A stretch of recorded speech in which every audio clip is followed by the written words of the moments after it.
Olá, gente, graça e paz, Deus abençoe a todos. Estamos chegando mais uma vez, hoje inteirando 18 dias, estamos já caminhando para a parte final, 18 dias de propósito de oração, jejum e leitura do livro de Neemias e de Esther. Hoje eu venho para poder fazer o estudo do capítulo de número 7 do livro de Esther, que será de suma importância para nós. Então estamos 18 dias hoje, no propósito que nós estamos de 21 dias de oração, jejum, de leitura do livro de Neemias e de Esther. Capítulo 7 de Esther, eu quero ler alguns versículos aqui, que será de suma importância para o ponto inicial do nosso estudo do capítulo 7. Capítulo 7, verso 1, está escrito assim: Vindo, pois, o rei com Amã para beber com a rainha Esther, disse outra vez o rei a Esther, no segundo dia do banquete do vinho, qual é a tua petição, rainha Esther? E te darei. Qual é o teu desejo? Até metade do reino te darei. Versículo 3. Então respondeu a rainha Esther, disse: Se o rei achei graça aos teus olhos, e se bem parecer ao rei, dá-me a minha vida como minha petição, e o meu povo como meu desejo. Versículo 4. Porque fomos vendidos, eu e o meu povo, para nós destruir, matares, aniquilares de vez, e ainda se ser por servo, se porventura tenho achado graça diante do rei. Versículo de número 5. Então falou o rei Assuero e disse à rainha Esther: Quem é esse e onde está esse cujo coração o instigou? Assim fazem. E disse Esther, versículo 5, o homem, o opressor e o inimigo, este mal Amã, ou Ramã. Então Ramã se perturbou perante o rei e a rainha. Versículo de número 7. E o rei, no seu furor, se levantou do banquete, do vinho, e passou para o jardim do palácio. E Amã se pôs em pé para rogar a rainha Esther pela sua vida, porque viu que já o mal lhe estava determinado pelo rei. Tornando, pois, o rei do jardim do palácio à casa do banquete, do vinho, Amã tinha caído prostrado sobre o leito em que estava Esther.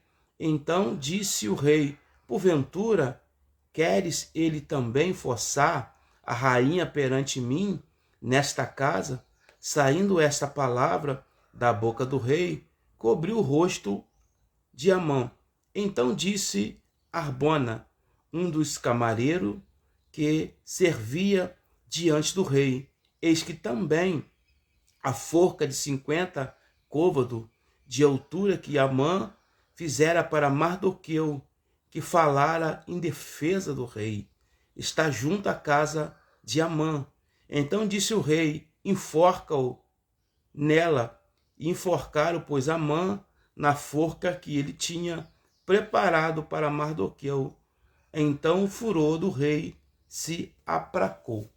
Olha só que coisa interessante, de suma importância. Nós estudamos, no outro vídeo, o capítulo de número 6, que foi a conspiração que fizeram para tentar tirar a vida do rei, no capítulo 6.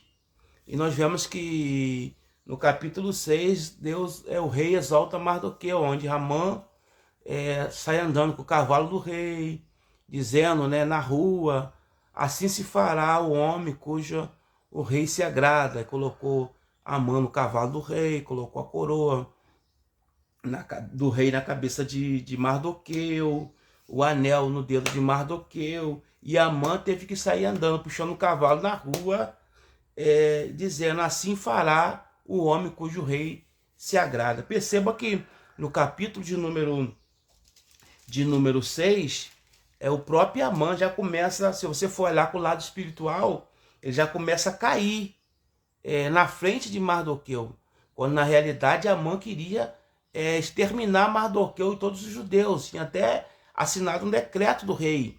Estava com um decreto para poder ter uma data, o dia, a hora específica para poder tirar a vida dos todos os judeus, inclusive a de Mardoqueu.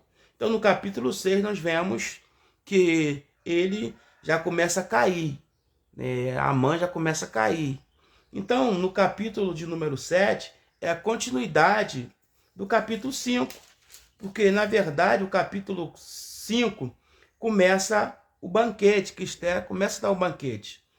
Convida o rei, convida Amã para o banquete do capítulo 5. Porém, no capítulo 6 há um intervalo, aí a história é mudada, é quando o rei perde o sono, e ali o rei lembrou que Mardoqueu livrou a vida dele e não fez nada, então o rei exalta Mardoqueu, quer agradar, fazer um agrado para Mardoqueu. Já no capítulo 7 é a continuidade do capítulo 5, do banquete, o segundo dia do banquete que Esther deu para o rei, para Amã. É interessante que no capítulo 7, no capítulo 5, ela não revela, ela dá o banquete, dá a festa, ela cria uma estratégia, ela espera o tempo certo, o tempo oportuno, porque até para a gente falar, é preciso falar no tempo certo, porque uma palavra mal colocada, uma palavra falada fora do tempo, pode causar um desperdício na nossa vida, uma desgraça na nossa vida, desculpa da expressão. Mas a palavra tem que ser falada no tempo certo. Por isso que Salomão diz que há tempo determinado para todas as coisas na face da terra. Então, no capítulo de número 7, ela dá continuidade ao capítulo 5, do segundo dia do banquete. Então o rei chega na presença de Esther e pergunta: o que você quer? Até metade do reino eu te darei, só você pedir. Aí Esther começa a desvendar, começa a revelar: olha, rei, nós fomos vendidos.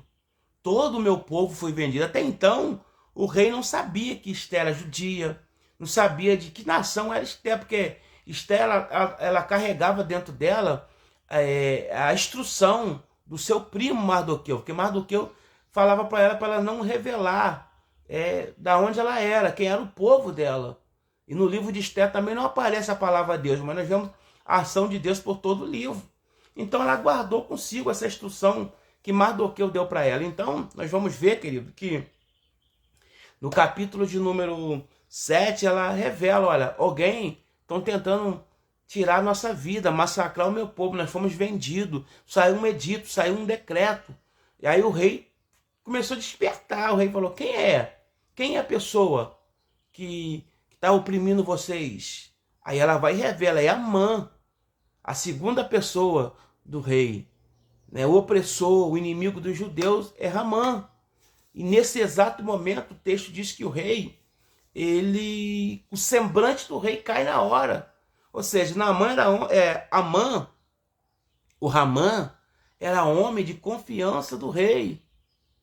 Homem que o rei havia colocado o anel no dedo dele, se tornou a segunda pessoa do rei. E agora ele cria um decreto, até o próprio Amã, ele não sabia que Esther era judia. Isso foi uma estratégia de Deus, foi um agir de Deus, um trabalhar de Deus. Ele não sabia que Esther era judia, por isso ele cria um decreto. O ódio dele é tão grande que ele ficava cego. Ele queria exterminar, ele queria matar Mardoqueu de qualquer maneira, porque Mardoqueu não se prostrava diante dele, porque os judeus tinham esse costume, não se prostrava diante de ninguém, a não ser o Deus verdadeiro. Lembra de Sadraque, Mesaque e Abednego? Foram lançados na fornalha, mas não se prostraram diante da divindade de Nabucodonosor. Aqui também é a mesma coisa. Amã queria que Mardoqueu se prostrasse diante dele, mas Mardoqueu não se prostrava diante dele. Mardoqueu só se prostrava diante do verdadeiro Deus de Israel. Então agora Esther revela para o rei. Revela: olha, saiu um decreto, estão querendo massacrar o meu povo, está marcado o dia, a hora, para poder exterminar o nosso povo.